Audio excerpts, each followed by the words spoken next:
Hello, my friends. For those of you returning, welcome back to the channel. Today we're going to be going over Haruki Murakami's book, The Wind-Up Bird Chronicle.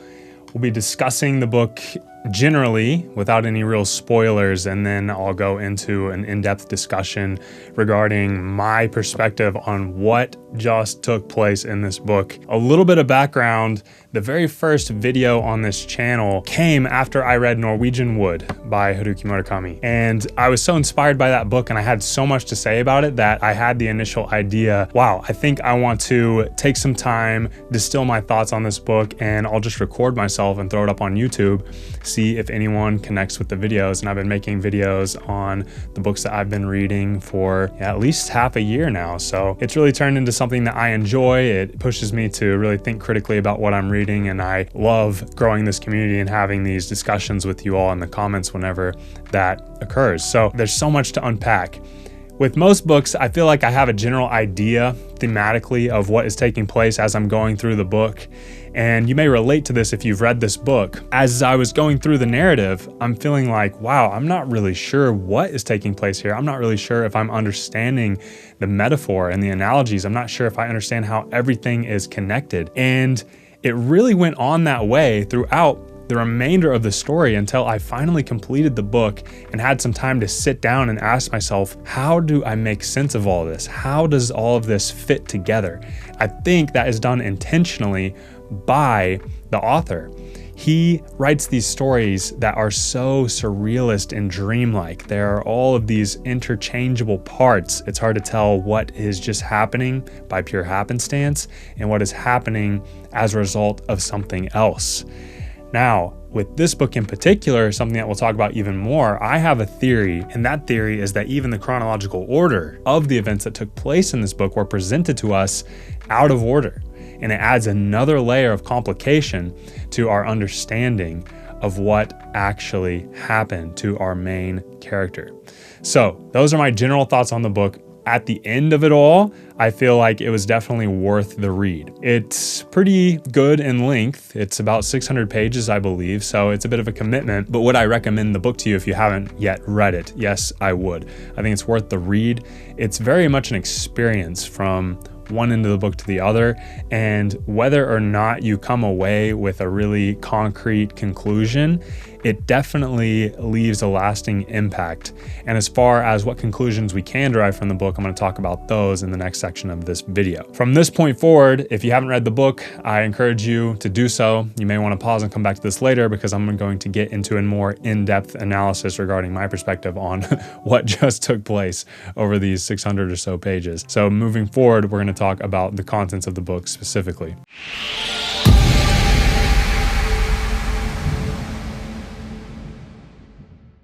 Haruki Murakami's The Wind-Up Bird Chronicle is a novel that resists easy interpretation. Its narrative is fragmented, symbolic, and certainly surreal, blurring the lines between waking life and this psychological dreamscape. I think that to approach its meaning directly is to misunderstand the path that we must take. I feel that this narrative requires a sort of peripheral entry through its atmosphere and a slow accumulation of its psychological weight. The center of this labyrinth that we find ourselves within is our main character, Toru Okada, or the so-called Mr. Wind-Up Bird, as he's referred to so often throughout the story. From the outset, we find that Toru is this really passive character.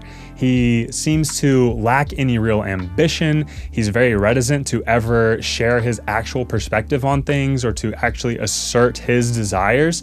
It's always so passive. And as we get to know him in the initial parts of the story, it comes up time and time again, really drilling this point home.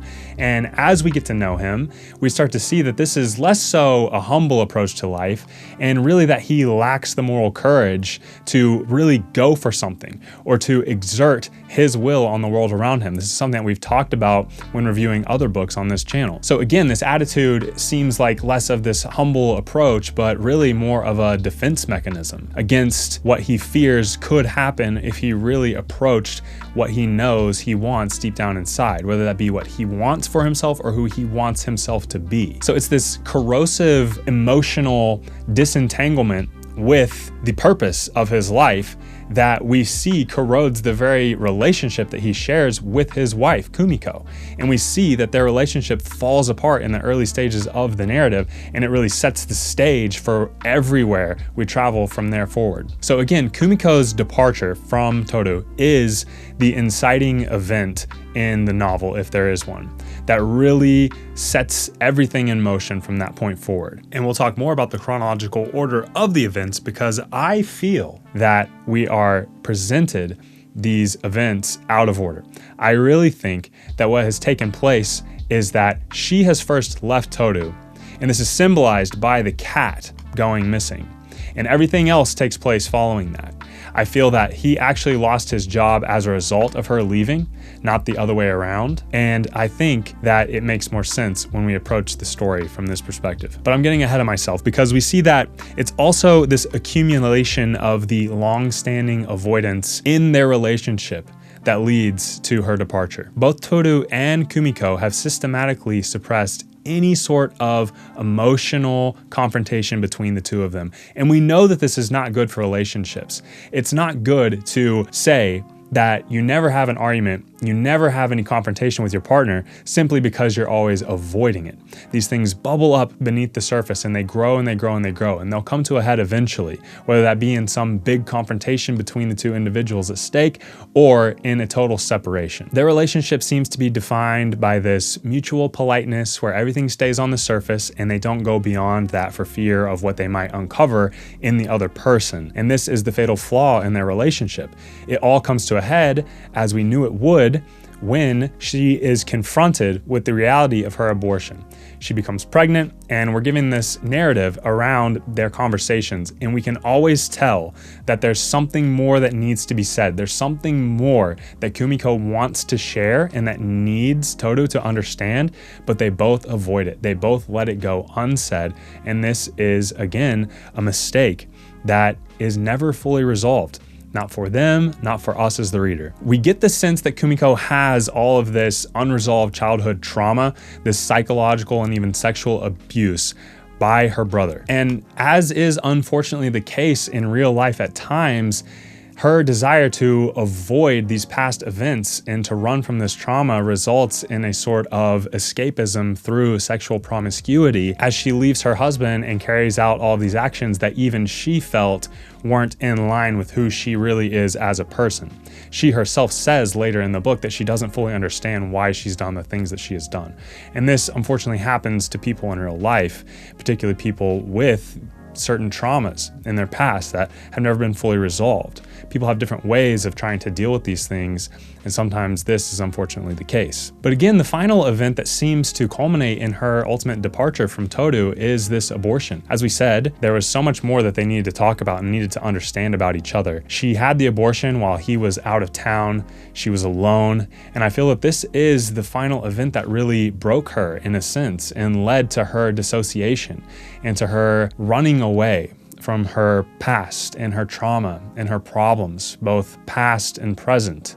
And I feel that as she went down this path, she lost sight of herself, increasingly so, who she really was, and felt that she had no potential when it came to returning to Toru and to resolving the issues in their relationship. I feel that she saw it as a lost cause, and that the longer this went on, the more confident she was that there was no return. Toru, on the other hand, retreats inward, we see, with these strange ritualistic avoidance strategies, whether that be into his own mind or into literal wells.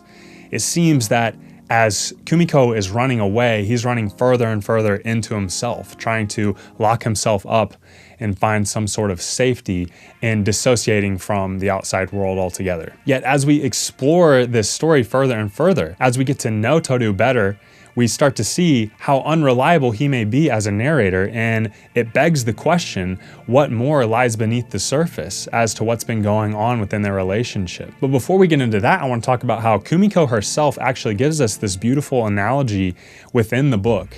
And she says that essentially most of the earth, most of what takes place in this world is in fact beneath the surface of the oceans, but we live with this false perception that what really exists, What really is all around us is what we see on the surface or on land, so to speak. But that really, most of everything is taking place beneath the surface of the ocean. And I know we've talked about it before, but whether or not this is the first video you're seeing from me, we know that this is a metaphor for the subconscious, that even within our own individual minds, most of what's taking place presumably is within the subconscious. But our perception of our experience of reality is that what really exists is what is on the surface, so to speak, or what's taking place consciously within our minds. But the more we look into psychology, the more we understand that what's on the surface is just the final presentation of all of these other processes that have been going on without our awareness. I think this is also an analogy for the book, that we're presented with what's on the surface. We're presented with an overlying view of the events that are taking place, but it's reminding us or informing us that we need to look deeper to really understand what's going on. So early in the book, we get this anonymous phone call from a woman to Toru, and it takes on this sexual nature. And she says that Toru knows who she is. She says that, of course you know who I am. And he convinces himself, and perhaps even convinces us as the reader early on, that he doesn't know who's calling him. But we see as time goes on how unreliable he may be. And I have a bit of a theory that perhaps he did know this woman. Perhaps he did stray further from his own wife as she strayed from him, as this divide between them grew more and more. And he's unwilling to admit the part that he's played in her departure. He's unwilling to admit that he's abandoned her as much as she has abandoned him. So we're left to question, is this a symptom of his emotional withdrawal from Kumiko, or is this an initial sign of his descent into a sort of psychotic break, which plays a significant role in my understanding of the narrative? I believe that as time goes on, we see more and more of a dissociation on the part of Toru, and that he develops more and more signs and symptoms of psychosis and delusions. Now, here's the thing, the novel never tells us outright if this is the case, but it definitely leads us to be more uncertain about his reliability. So again, my theory is that Murakami blurs the lines between the chronological order of the events as they take place in the novel to make sure we're all up to speed on what I'm suggesting so far. It goes essentially like this, that what has actually taken place is that Kumiko and Toru have had this relationship where they've avoided any real confrontation, and in doing so, they've avoided really getting to know the other person. There have been so many things left unsaid that at a certain point in their relationship, they've realized that they don't know the person that they're married to. This has led to a growing divide between them, and as we'll talk about other characters that are introduced into the story, I believe that Kumiko brings in Maltakano to talk with Toru in anticipation of her leaving, that she knows that he is going to need someone when she ultimately leaves him. I think that she decided that things were never going to be the same after her abortion, whenever she potentially had her first episode of going outside of their marriage in an effort to try to escape from her past traumas. And I think that this happened increasingly over time, ultimately leading her to leave Toru behind. And I think that her departure is symbolized by their cat going missing, which is presented to us as an initial event in the story. But as I said, I think this is all scrambled in a sense, and we have to put the pieces of the puzzle back together in the right order to fully understand what's going on. I think that her departure and him being so distraught led to him losing his job, and it's led to this sort of depression that he's slipping into, characterized by the lack of ambition or motivation to pick up the pieces and find something else to do for work. And as we find ourselves here, we find ourselves in this very liminal space that he's such a genius at writing in terms of helping us to feel as though we're in that liminal space with the main character. The book comes across with such a dream-like prose that we feel like we're right there. It almost feels uneasy to even turn the pages of the book. Also, this rearrangement of the chronological order of events further suggests to us that Toru is increasingly dissociating, and that he may really be experiencing this sort of psychotic break where even he's unable to keep the order of things in line. He even admits to us as the reader towards the latter half of the book that while he feels confident in remembering what has taken place, he can't be so sure that he remembers it all in the correct order of how it actually happened. But despite this, he says that he sees a thread connecting the sequence of events. Now we introduce a couple of other characters. We introduce Nutmeg and Cinnamon. They further contribute to the ambiguity within the novel. Ostensibly, they are these wealthy mediums that come into Toru's life and use him as a sort of spiritual mediator to heal these broken women that they link up with him and are charging some sort of price for. But as it is described in the book, we see that his first encounter with one of these women that need healing takes on a very sexual nature, and it's kind of presented in a strange way that's quickly smoothed over and left in the past. And from that point forward, any sort of encounter is described in a very ambiguous fashion that says he's just performing some sort of service for them. He's healing them in some way. And it occurs to me that what I think has actually happened here is that as he's continually dissociating to a more significant degree over time, it gets to the point that within the narrative, we see he's walking around in public, just observing others day after day after day. I think this puts a target on his back, and I think that Nutmeg sees that this is someone who seems to have no connections, seems to have no responsibilities, and is someone that she could use for this purpose. Now, to put it bluntly, I feel that they end up essentially prostituting him out. And this seems to increase the speed at which he is dissociating. It's even suggested by the way that the story unfolds, because as he gets more involved with them, the timeline within the book as we're reading it speeds up quite dramatically for a time. And he seems to have compounding symptoms that become more and more severe as they are introduced into the story and as he gets increasingly involved with whatever their operation is. I thought it was interesting that they have these strange names, Nutmeg and Cinnamon, and I think that this also supports a sort of symbolic interpretation. Both of their names represent these warm and exotic spices that are often associated with a sort of transformation, particularly in distant histories. And nutmeg also has notably these psychoactive properties that can induce hallucinations, and it may symbolize this altered state of consciousness. And cinnamon, on the other hand, has at times been associated with a sort of seductive element. They do, in fact, draw Toru increasingly so into this world of exploitation, and it underscores how the external appearances of what takes place in the novel may just be a sort of facade for what is actually taking place beneath the surface.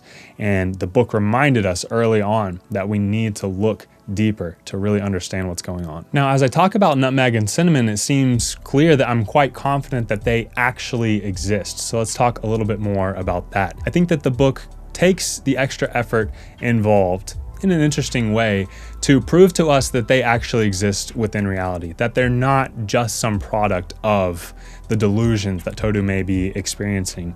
The book shows us through external reports, whether that be newspapers or television broadcasts, that these other characters, Cinnamon and Nutmeg, are exerting a real force within the world surrounding our main character. But that is not the case for another character within the book, and I'll give you a moment to try to guess who I'm speaking about. And that is no one other than Mei Kasahara. We see that she plays a significant role throughout the story, interacting with Toru multiple times, but no one else ever meets her. Not only that, but Toru never meets another character within the story that knows about the existence of Mei. No one's ever met her. No one ever sees her. He never sees her with someone else. She's said to live next door with her parents. She's still underage and lives at home, but her parents are never home. There's always some reason that she's alone. And I think that she didn't ever actually exist at all. I think that she was a sort of projection of his, a sort of coping mechanism in line with everything else as he tries to make sense of what's happening to him, as he tries to navigate his way through the trauma of losing his wife and being abandoned. And Mei plays this crucial role for his psychological needs at the time. She's this sort of character that's always there, willing to listen, willing to be supportive at times. And she also brings up questions that seem out of the blue, for us as we're reading the story, but when looked at through this lens of the questions really being the sorts of things that Toru himself is too afraid to admit he is concerned about, it makes a lot more sense when we look at it that way. But how do we make sense of some of the more bizarre things that take place and happen to Mr. Wind-Up Bird, such as the mark on his cheek or the strange night in which he recounts beating this other man with a bat in this brutal fashion, but we see that no sort of external consequence ever comes of it? How does that make sense? Now, I think the book actually gives us some significant hints when it comes to how we should interpret this. These strange things that keep happening to Toru are paralleled within the stories that Nutmeg is telling him. They have parallels that seem so strange. How is it that these stories of the past coming from Nutmeg seem to be taking place in the present through the perspectives and the experiences of Toru? I think what's happening is that they are telling him these stories, and as it's going into his mind and into his memories, it's sort of getting filtered throughout his subconscious, and it's coming back up, back above the surface in a delusional way where he feels that these things are happening to him in the present, and that that's not actually the case. I am suggesting that he is absorbing all of these external narratives and that he is reinterpreting them as personal phenomena. This is actually consistent to a degree with the way that psychosis can present when it comes to ideas of reference and misattribution and confabulation. I find that Murakami's brilliance lies in maintaining this ambiguity. Ultimately, in the end, are we witnessing this sort of descent into madness as we watch Toru spiral down further and further? Or,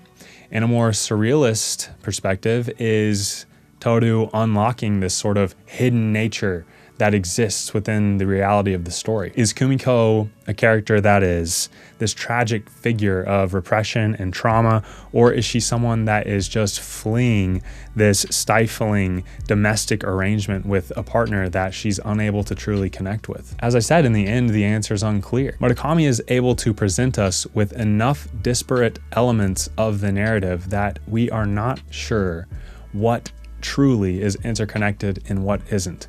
Again, we're not sure what happened just because things happened in the world around us, or what happened because it is causally linked to some other element of the story overall.